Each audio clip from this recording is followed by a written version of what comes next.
I get frustration from a certain perspective. The iPhone 16 Pro Max looks the same as the iPhone 15 Pro Max, but after spending a week or so with Apple's newest iOS phone, I can assure you that there are significant and noticeable differences, including some that will forever change the way you use an iPhone.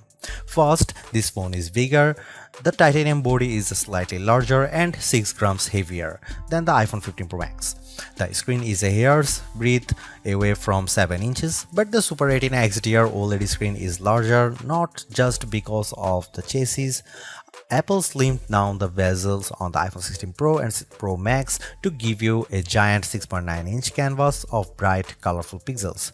The other major difference is a new button on the right side below the power or sleep or Siri button.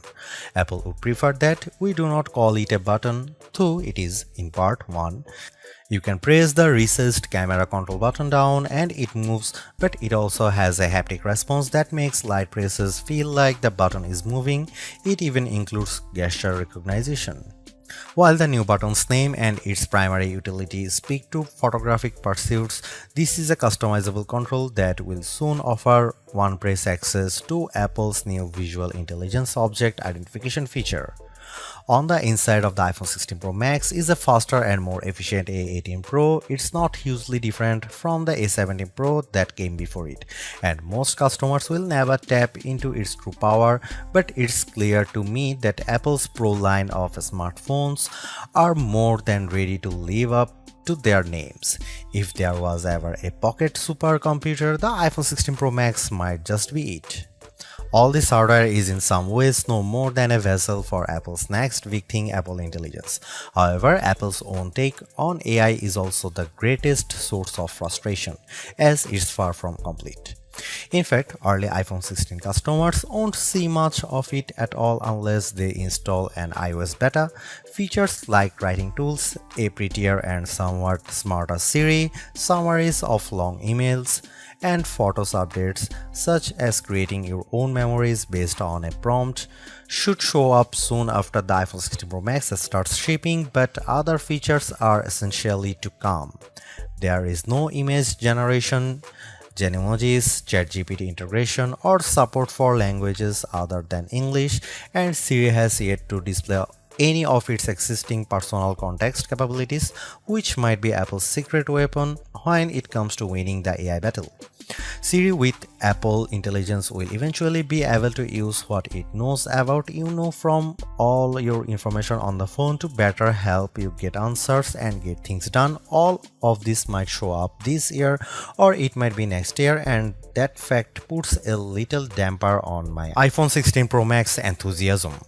If you are not buying this new iPhone for Apple Intelligence, then allow me to direct your attention to the formidable camera array. While it's not entirely new, there is a new and faster sensor behind the 48 megapixel main fusion camera, and the ultrawide makes a leap from 12 megapixel to 48 megapixel. The 5x optical zoom is mostly unchanged, as is the 12 megapixel true depth selfie camera.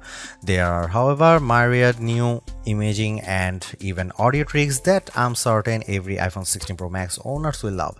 There's 4K 120fps videography that can, via a new speed tool, be stopped down in increments to give your videos a truly cinematic feel. There are also new audio mix tools that, in certain environments, can add studio quality to audio that wasn't captured with a microphone.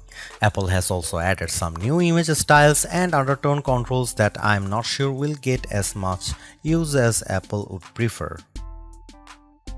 If you are asked to me, the choice between the base iPhone 16 and the iPhone 16 Pro Max is simple. You gain a ProMotion display, a 5x zoom camera, and Apple's most powerful mobile chip. The differences between the iPhone 16 Pro and 16 Pro Max, however, are more subtle this year. There's the screen size, 6.3 versus 6.9 inches, and the battery size, which results in at least an hour of extra battery life, and that's essentially it. The 5x Tetra Prism lens is now on both phones. Perhaps the only other notable difference is that iPhone 16 Pro starts with only 128GB of storage. In short, I love the iPhone 16 Pro Max. It's big, powerful, and for everything. Yes, I was playing a console level game on it using an Xbox controller because I can. It takes lovely photos that, even if you choose not to try out, the new styles and undertones are clear and color accurate. Apple Intelligence, which I accessed by installing iOS 18.1 developer beta, is a nice start with some cool features, but it's not yet a compelling reason to upgrade. I feel similarly about the camera control button. Don't get me wrong, I like the new button and I think it's full of untapped potential, but there's almost a bit of competition now between the one-year-old action button and this new, arguably more sophisticated one. Those who buy any of the new iPhone 16 models will probably get a lot of use out of the camera control button and wonder how they used their iPhone without it. In the meantime, the action button might sit unused until Apple eventually shows it the door.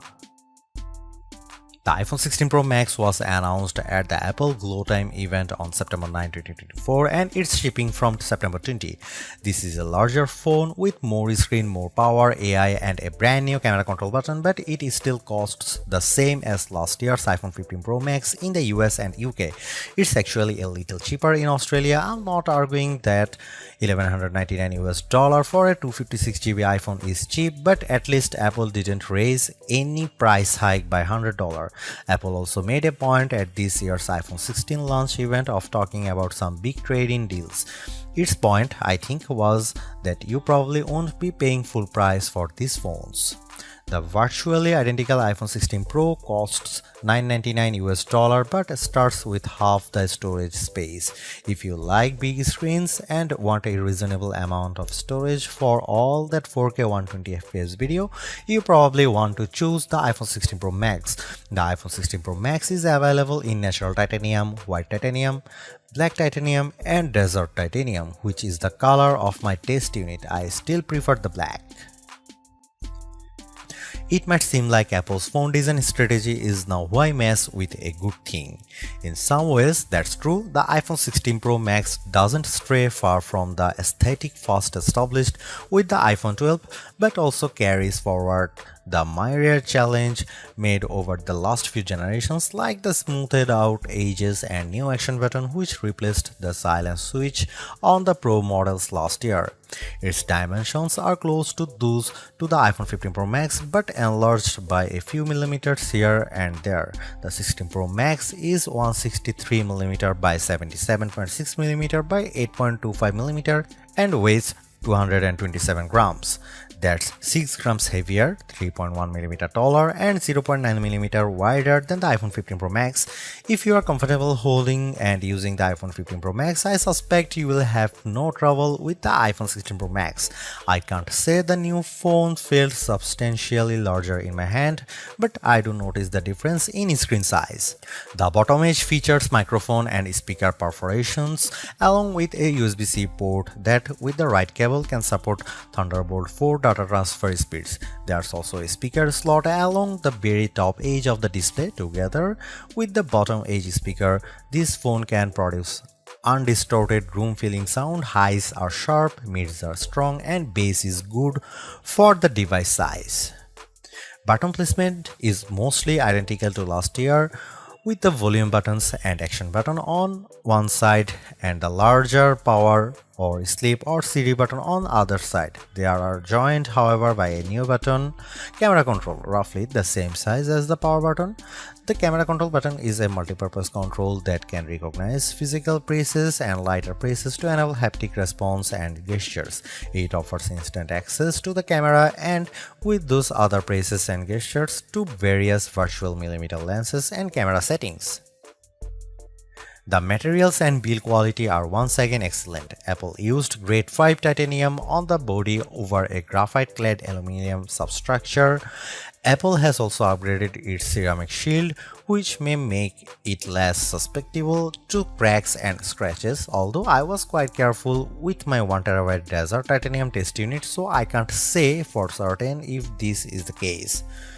Okay, I did get it wet, purposely running the IP68 rated iPhone 16 Pro Max under a garden sprinkler. It was fun to watch the screen activating as it was touched by 1,000 tiny fingers when it was just water droplets, but the phone was otherwise unmoved and unharmed by the deluge. Sometimes I wonder how Apple might say its next screen technology. Will it add duper to it so it becomes super duper Retina XDR display? I mean, it may have boxed itself into a corner, but Apple skirted the issue this year by leaving its iPhone display technology pretty much untouched. This is a giant screen 6.9 inches achieved through a combination of a slightly larger chassis and pleasingly thinner bezel. There are more pixels than last year. The iPhone 16 Pro Max screen is 2868 by 1320, while the iPhone 15 Pro Max is 2796 by 1290. There's more pixels but not a higher density. This is still 460 ppi and so falls behind the Samsung Galaxy S24 Ultra's QHD Plus display, at least on the ppi front. Apple also didn't mess with the dynamic island, which remains a useful and fungible information peel in the upper portion of the screen. It houses Face ID, depth sensors, and a 12 megapixel true depth camera. The camera takes excellent selfies and is my go-to for biometric unlocking. While the display's core specs haven't changed, they are worth noting. It's a white color gamut screen that supports HDR. True Tone always on display means you can see a less saturated version of your lock screen without unlocking the phone. 2000 nits of peak brightness outdoors and Pro Motion. Speaking of which, everything I did on the iPhone 16 Pro Max looked fantastic. I don't even notice the dynamic island when it's inside one of my games, and streaming videos via the likes of Netflix tends to crop out the cutout. I know everyone wants to talk about Apple Intelligence, but it's the changes to the core iOS 18 platform that will have the biggest impact on your iPhone 16 Pro Max day-to-day use. Photos, for instance, has gotten a huge overhaul, and one that I'm not entirely sure makes it better. It's a situation of who moved my cheese, as many of your core features may have shifted or been replaced.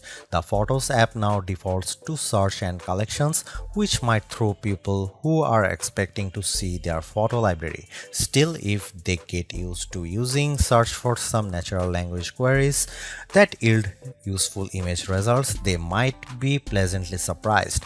The iOS interface is now more customizable, and if you want, you can leave spaces in your app grids.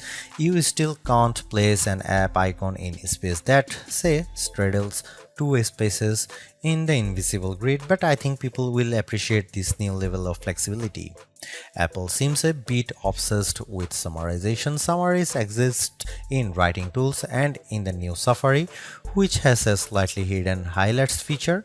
Look for a tiny hamburger menu on the left side of the address bar. You can use that to turn it on, and it will take, for example, a lengthy New Yorker article about Ronald Reagan and condense the thousands of words into a paragraph summary. Impressive. So I worry that such a boil down might leave out important nonsense. There's even a new passwords app that consolidates and surfaces all the password feature Apple has previously hidden in features like keychain.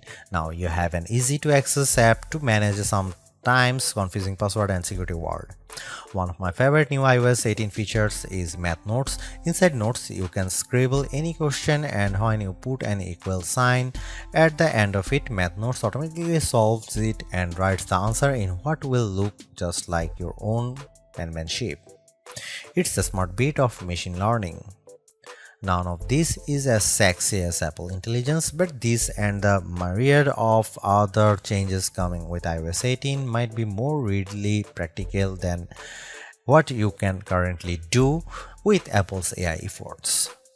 Apple's 13-year-old digital assistant has burst out of its floating bubble, and now when you summon it, takes over the whole screen. I switched between calling Siri by name and using a long press on the power button to call it, and each time the entire screen was encased in a beautiful multicolor glow. The display almost appears to flash when you press that button, and when you make your request, the screen pulses in response. Siri really seems more alive than ever.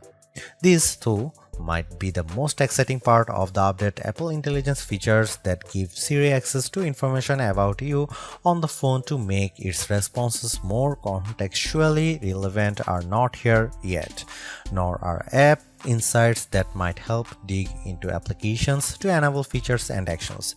Instead, we get a Siri that is somewhat better at handling the ahs and ums that sometimes happens when you are trying to craft a Siri prompt. I found that Siri can understand some confused talk, although if you are nearly incoherent, Siri will be lost too. Siri did well on some question and was effective at opening the FaceTime camera when I said I wanted to take a selfie. It also did well when I asked how I could share my Wi-Fi password, returning a concise step-by-step guide. One other nice Siri update is the text to Siri. All it takes is 3 taps on the bottom of the screen to open a Siri window in which you can type in your prompt. It's a nice, discreet way of getting the answer or help you need. Writing tools, which you can find when you type text in notes, emails, or messages, offers to make your writing better in a variety of ways. I'm a confident writer and communicator in email and messaging, so AI assistance in these tasks doesn't appeal to me. There are 2 millions who feel otherwise and may find these tools useful. I noticed how while writing tools offers to make your text more professional, concise, and friendly, it does a stellar job of never losing a misconstructing the meaning of your original text. Photos is where Apple Intelligence shines. The new cleanup option in Edit is effective at removing unwanted objects from phone. When I opened a photo and tapped the cleanup eraser icon, it immediately offered to remove a few people from the background of my photo.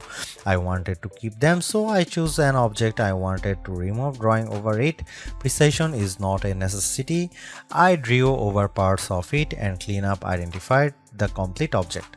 When I took a picture of my wife at an outdoor restaurant, I noticed that you could still see all the cars parked behind her. I used cleanup to remove them one by one. It did a good job. In all, Apple Intelligence shows early promise, but compared Google Gemini and Galaxy AI, it seems a bit limited. Siri still doesn't have that open LLM feel where you could ask it almost any question or solve any problem. There is no AI image generation, not even the promised Gen emojis. It's still an English-only tool, and the promised third-party integration with ChatGPT and potentially Gemini have yet to materialize. It's a good effort, but this version of Apple Intelligence is not the one that will spark a billion upgrades. While Apple hasn't radically changed the iPhone's camera array, there are enough changes in hardware, software, and image processing, along with the aforementioned camera control button to make the imaging system feel fresh and new. On paper, we have just one notable megapixel upgrade, the 48 megapixel ultra-wide camera, which will not only improve wide-angle shots but has a measurable impact on macro quality. Still, even though Apple didn't squeeze a much higher pixel count into the main camera, it did upgrade the sensor and is promising much faster shutter speeds, and the autofocus is now enhanced with dual autofocus sensors. These are the kinds of incremental changes that should improve both the experience of using the quality delivered by the main camera sensor, but they are also hard to measure. More on that in a bit. The 12 megapixel 5x optical zoom is essentially unchanged from last year's iPhone 15 Pro Max. The biggest news here is found not on this phone but on its little brother, the iPhone 16 Pro, which also gets the tetra prism lens. Last year's Pro model was stuck with a just 3x optical zoom camera. Similarly unchanged is the 12 megapixel FaceTime camera on the front. Here are some camera samples of iPhone 16 Pro Max.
By every metric, the iPhone 16 Pro Max's new A18 Pro SoC is a beast.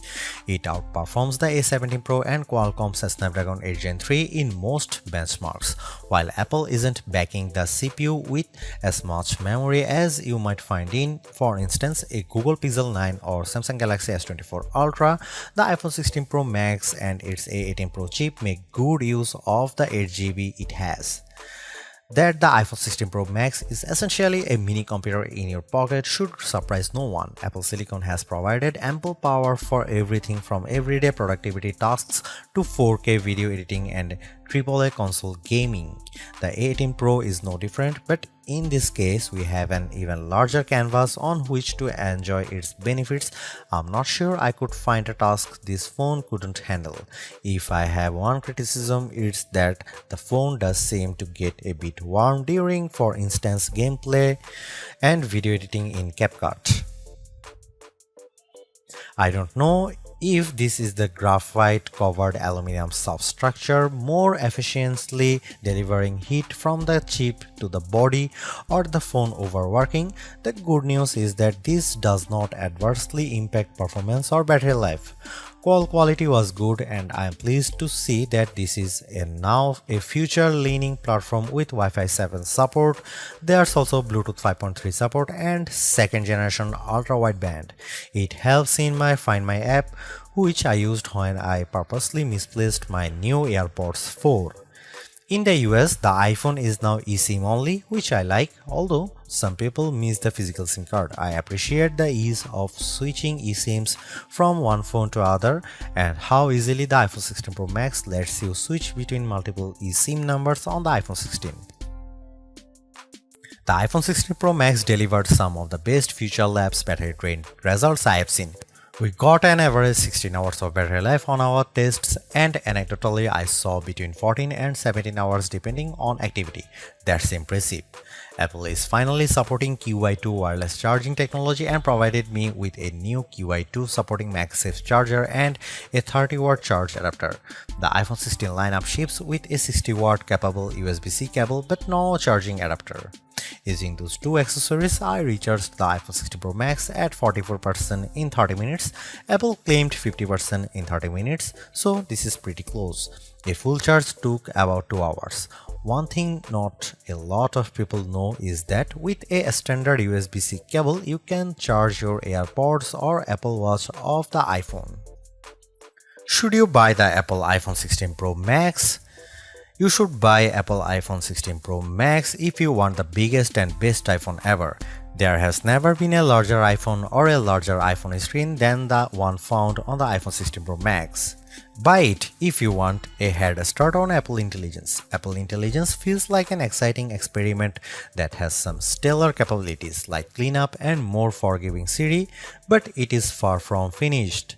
You can get in on the ground floor now too.